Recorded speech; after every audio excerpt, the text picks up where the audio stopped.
Fala galera, belezinha? Hoje eu tô aqui pra falar sobre o anime que estreou nos cinemas de O Senhor dos Anéis, A Guerra dos Rohirrim. E é uma animação que realmente surpreende, tá? Ela fala ali, pra quem não conhece a história, nenhuma história no caso de Senhor dos Anéis. Ela fala sobre um reino ali, né, dos humanos, né, que a sociedade tem humanos, tem elfos, tem anões. Fala sobre um reino ali dos humanos que tem ali as suas burocracias, né, tem o seu rei, tem os seus súditos, e toda essa relação ela acaba sendo ali um pouco perturbada por uma aliança matrimonial que acaba que não dá certo. Isso tudo tá em trailer, tá, gente? Não é spoiler. Que acaba não dando certo e acaba ocasionando uma guerra ali, né? Que, enfim, tem como título o próprio filme. Acaba ocasionando uma guerra entre esse dentro desse reino, né? Uma espécie de guerra civil, mais ou menos, enfim.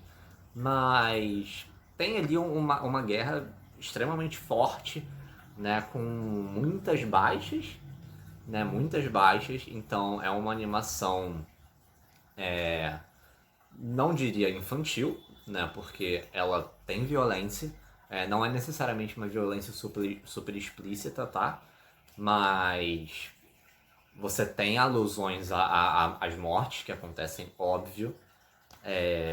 Então é um ponto a se tomar cuidado aqui, caso você queira levar uma criança um pouco menor para assistir esse filme.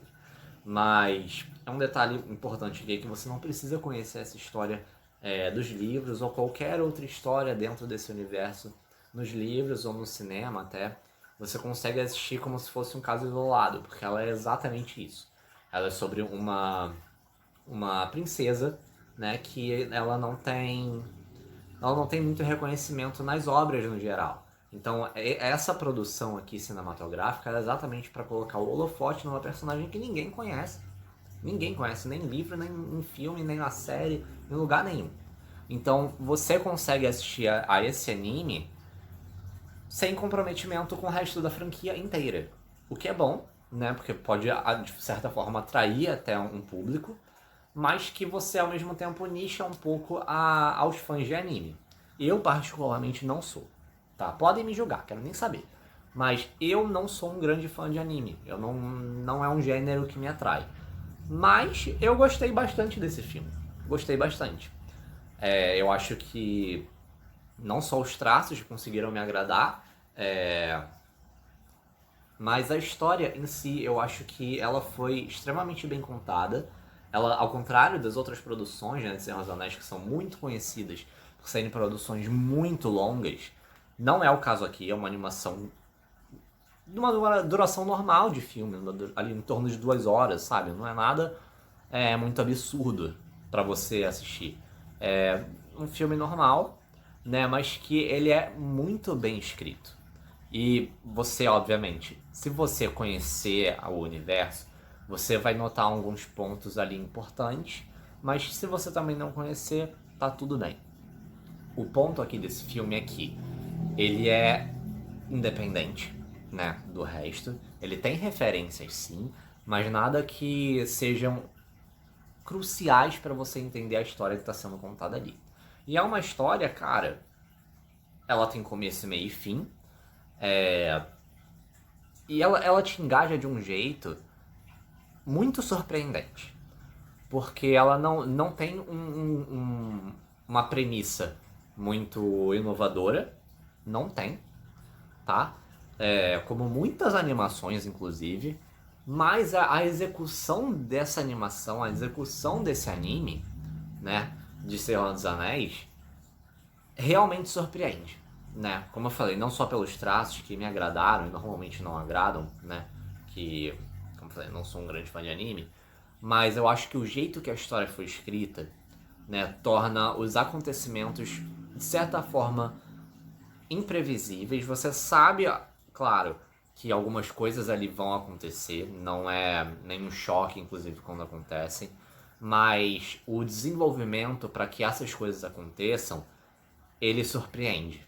Ele surpreende pela seriedade com que aquilo tudo é tratado, tá? Então você tem ali uma protagonista que dentro daquele contexto faz sentido, né? Porque ela é uma protagonista mulher dentro de um universo em que historicamente os homens prevalecem. Então essa questão aqui também do sexismo, ela é bem presente, né? Ela como sendo a caçula, inclusive, né? Ela tem 2 irmãos mais velhos no filme.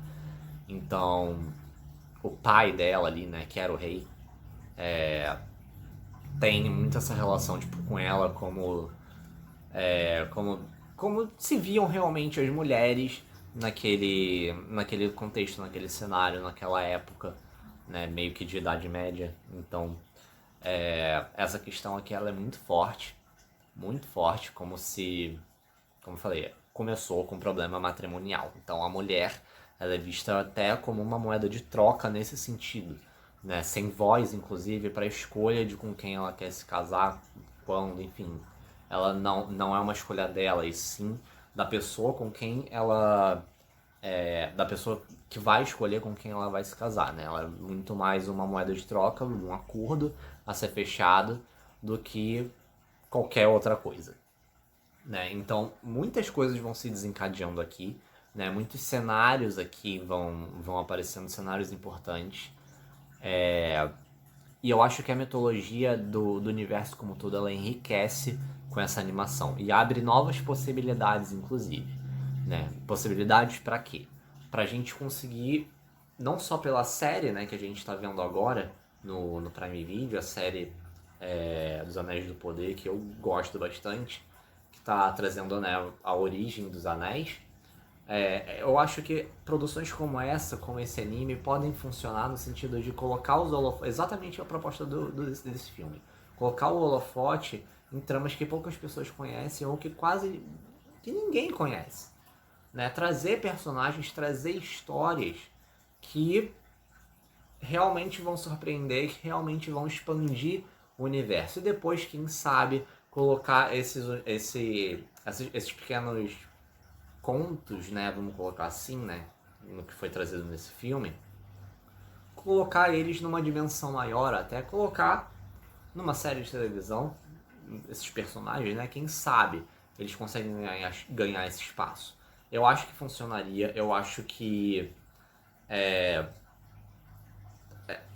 eu acho que é uma estratégia que poderia ser explorada, né, pela franquia do Senhor dos Anéis. Eu acho que eles têm vários braços aqui que ainda podem ser explorados. É uma franquia riquíssima e que transcende gerações, né? Os filmes foram lá dos anos 2000 e até hoje são considerados clássicos da literatura e do cinema nerd. Então eu acho que é uma estratégia que pode funcionar sim. E principalmente com animações como essa, que tem traços muito lindos, tem uma história muito bem contada, tem personagens, não só protagonistas, mas vilões, que eles são extremamente engajantes, né? Você consegue entender as motivações deles, não é aquela parada fútil de vilão que quer ser mal porque só é mal, né? Você vê que tem uma motivação ali por trás, por mais que também não seja nada muito inovador, nada muito mirabolante, você vê que é um filme que ele não tem pontas soltas. Ele sabe amarrar tudo que ele quer contar aqui, né? Do começo ao fim, com cada personagem, ninguém sobra necessariamente nesse filme. Tem sim algumas coisinhas ali, mas que me incomodam, né? Mas que é meu, sabe? Não é do filme necessariamente, né? O que eu sinto vendo o filme, que não me agradam tanto alguns estilos que eles usam pra tratar alguns personagens, mas que é do estilo do gênero, né? Uma coisa, por vezes, exagerada, mas é muito raro isso acontecer aqui nesse filme, tá? Que eu acho que os animes, eles têm uma estética que às vezes eles exageram nas ações e nos semblantes dos personagens. Eu acho que isso torna a produção muitas vezes caricata. E isso não acontece aqui. Muito parecido, inclusive, com o anime que a gente viu de The Witcher, que tem na Netflix, né? Original Netflix. que eu também gostei bastante. Então eu acho que esse anime do Senhor dos Anéis, ele segue muito essa pegada. É uma parada muito séria, é uma parada muito centrada, sabe o que quer contar, tem começo, meio e fim. Você não precisa assistir nada muito antes sobre aquele conteúdo para você entender. Então são produções independentes. Eu acho que esse filme funciona por causa disso. Né? Eu particularmente não conhecia a história ainda, né? E enfim, conheço pessoas que também não conheciam e gostaram. Então eu tô falando aqui com base no que eu ouvi, né, de outras pessoas e do que eu vi com os meus próprios olhos, que o feedback desse filme ele é extremamente positivo, mas se eu fosse vocês, inclusive, eu corria pra ir ao cinema assistir, porque tem muito filme grande estreando agora em dezembro, então ele já tá com pouquíssimas salas nessa animação do Senhor dos Anéis, então se você quiser dar uma chance, e eu acho que deveria, corre, porque não vai dar tanto tempo assim pra assistir, né? Mas, enfim. Essa foi a minha análise, minha curta análise aqui, com alguns comentários sobre a nova animação do Senhor dos Anéis, que eu acho que vocês deveriam assistir. Se vocês gostaram desse vídeo, dessa crítica, deixa aqui o like, comenta o que vocês acharam do filme, se querem assistir, se não querem assistir, se eu conseguir convencer vocês de alguma forma a dar uma chance pro Universo Nerd, comenta aqui também, compartilha esse vídeo com quem vocês acham que possa gostar desse tipo de conteúdo e não se esqueça de se inscrever aqui no canal para dar aquela força, aquela moral. Beijo e valeu!